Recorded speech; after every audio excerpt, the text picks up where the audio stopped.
Doctor Ghulam ربانی فدا صاحب سے میرے تقریباً 2011 سے رابطے ہیں.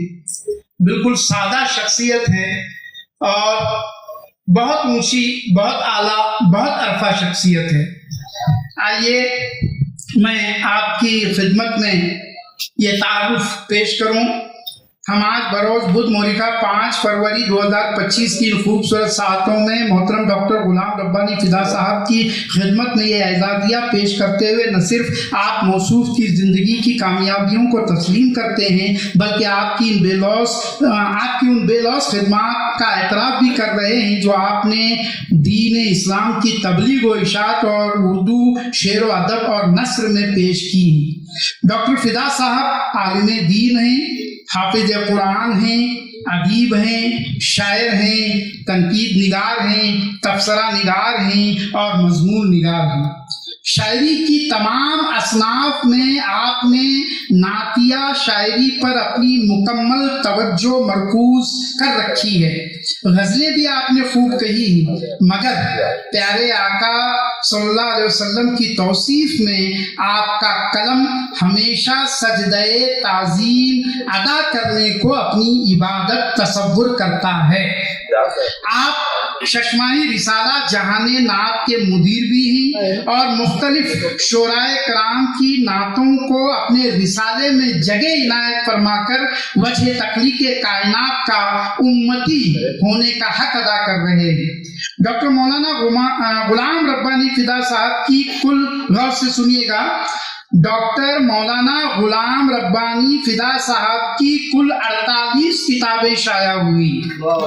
کل 48 کتابیں جن میں نعتیہ، غزلیہ، نظمیہ و نثریہ مجموعہ کلام منظر عام پر آ کر کافی پذیرائی حاصل کر چکے ہیں. شعراء و ادبا کے کلام و تصانیف پر تباصر لکھنا گویا آپ اپنا ادبی فریضہ خیال کرتے ہیں. کئی شعراء و ادبا کے کلام کی ترتیب و تزئین میں آپ نے اپنی گراں قدر خدمات انجام دی ہیں. موصوف کا میں شکر گزار ہوں کہ موصوف نے میری 1 نہیں 2 نہیں بلکہ 3 کتابوں کی ترتیب و تزئین فرمائی ہے اور ان کے منظر عام پر آنے کا سبب بنے. ماں سوا ان خدمات کے آپ ڈاکٹر صاحب کی ایک اور دینی خدمت قابل ستائش ہے کہ فدا نامہ نامی اپنے بلاگ پر آپ باقاعدگی سے اولیاء کرام، علماء و صلحاء کی سوانح و واقعات زندگی کو پوسٹ کرتے ہوئے اپنی ادب دوستی اور دین دوستی کا ثبوت دیتے آ رہے ہیں. یقیناً آپ موصوف اردو شعر و ادب اور دینی معاملات میں قیمتی اثاثہ ہیں. آپ کی خدمات کو سراہ کر آپ کی خدمت میں اعزازیہ پیش کرتے ہوئے ہم فخر محسوس کرتے ہیں. میں گزارش کروں گا مفتی زاہد صاحب سے وہ آئیں. مفتی زاہد صاحب نہیں ہیں تو میں گزارش کروں گا کہ مولانا مشتاق اشرفی صاحب سے کہ وہ آئیں اور ڈاکٹر صاحب کا اعزاز فرمائیں.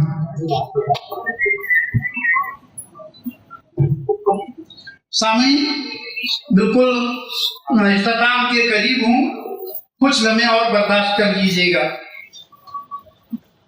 تالیوں سے استقبال کریں.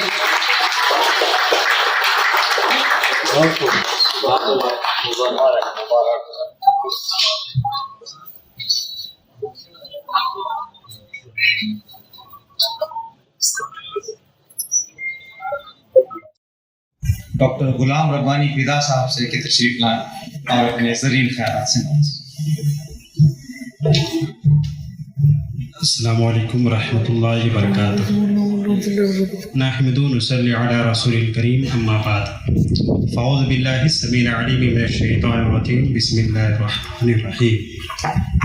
عزیزان قدر، خصوصاً اس محفل کے صدر مجلس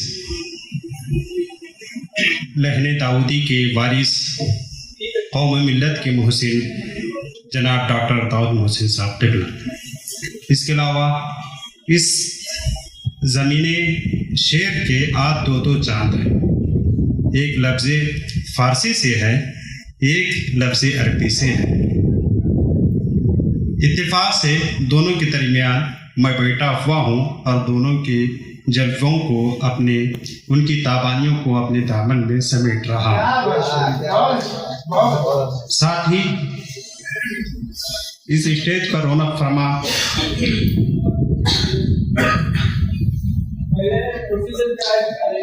شہنشاہ ترگل کے وارث و جانشین جہان تشتیرات کے بادشاہ جناب سید قمر الدین صاحب قمر سرفرازی، یہ بھی رونق افروز ہیں۔ ان تمام کے سامنے میری بساط نہیں کہ کچھ کہہ سکوں۔ یہ اللہ بھلا کرے ڈاکٹر سید یاسین راہی صاحب کا کہ انہوں نے جو باتیں میرے حوالے سے کہی ہیں، اگر سچ ہے تو اللہ اس کو قبول کرے، اور اگر نہیں ہے تو اللہ مجھے اس قابل بنائے۔ خصوصاً اس محفل میں یوں سمجھتا ہوں کہ جہاں شاعر ابن شاعر ہو، جہاں دریا سے قطرہ لے کر کوئی دل کے مقام تک پہنچ رہا ہو، میری مراد قطرہ قطرہ دریا صاحب شاعر جناب آج اس محفل میں مجھے دل صاحب کو دیکھتے ہوئے ان کے والد صاحب کا چہرہ آنکھوں میں گھوم رہا ہے، جن سے مختصر سی ملاقاتیں رہی تھی، جناب سید آر قاسم عزیز مرحوم صاحب۔ اس کے علاوہ مختلف یہاں پر ایسے چہرے ہیں جن سے دلی وابستگی جڑی ہوئی ہے، دلی وابستگی ہے۔ میں یوں سمجھتا ہوں کہ آج میں آپ تمامیوں کو دیکھنے سننے کے لیے حاضر ہوا ہوں، خصوصاً محترمہ مہر افروز صاحبہ، جناب ڈاکٹر داؤد محسن صاحب اور جناب ایوب راشد صاحب، امان اللہ نظامی صاحب۔ کن کن کے نام لوں یوں لگتا ہے جیسے کہ اس جہان میں پورے ستارے ہیں، جو جہاں ہے وہ کہکشاں ہے۔ آج کی محفل اس لیے بھی بڑی عظیم ہے، میں سمجھتا ہوں کہ کامیاب نشست ہے کہ شورائے کرام کا آج سنگم ہو رہا تھا، جس کا فائدہ ڈاکٹر یاسین راہی صاحب نے خوب اٹھا لیا۔ یوں تو داونگیری کی سرزمین ہو کے بیلگام کی دھرتی، یہاں سے شعراء ادبا کے بہت سے نام سامنے آتے ہیں۔ زیادہ تر بیلگام کے شعراء، قدیم شعراء سے تو میں واقف نہیں ہوں، مگر داونگیری کی ادبی ایسی فضا ہے جو تقریباً نصف صدی سے ہریہر کی لائبریری سے شروع ہو کر اطراف ہریہر کو منور اور مجلہ کر چکی ہے۔ اگر میں صحیح ہوں تو ڈاکٹر صاحب، جس دھرتی پر غلام احمد نور ہوں، انور داغ رہے ہوں، ازل صدیقی رہے ہوں، یہ اور بات ہے کہ ہم ان کو فراموش کرتے جا رہے ہیں۔ اردو پریس کے فاروق ہوں، خلیل احمد شریف ہوں، یہ تمام ایسی شخصیات تھی جو داونگیری کی شان ہوا کرتی تھی۔ اتفاق ہے کہ آج ہمارے درمیان ان لوگوں کا کوئی یاد کرنے والا نہیں ہے۔ میں اس بات کے ساتھ جناب داؤد محسن صاحب سے درخواست یہ کرنا چاہتا ہوں کہ اکیڈمی کے تحت یا خود ذاتی طور پر اپنے طلباء کے ذریعے جس طرح ایک ہلکا سا خاکہ داونگیری کی دھرتی کا، خصوصاً اس علاقے کا جہاں سے آٹھی شعائیں نکلی، رانی بنور کو منور کی، شموگا کو منور کی، چتل درگ کو منور کی، ان تمام کا ایک خاکہ بیلگام تاریخ کے آئینے کی شکل میں ہمارے سامنے ہو۔